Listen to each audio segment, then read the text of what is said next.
Welcome guys to the tutorial info channel. In front of me is Samsung Galaxy A16, and in this video I am going to show you how to edit photos in Google Photos on this device. Alright, so firstly to do this we have to open Google Photos app, and now we have to choose the photo that we want to edit, for example this one.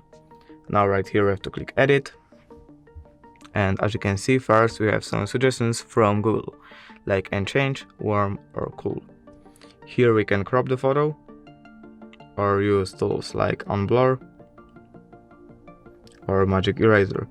Here we can adjust brightness, contrast, HDR effect, white point, highlights, shadows, black point, saturation, warmth, tint, skin tone, blue tone, pop, sharpen, the noise and vignette.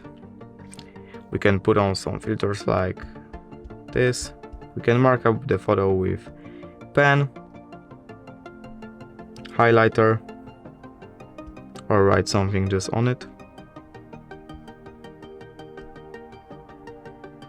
And we can save this as a copy.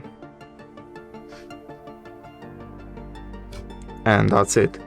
If you did enjoy this video, please leave a like and subscribe. Thank you guys for watching. Bye!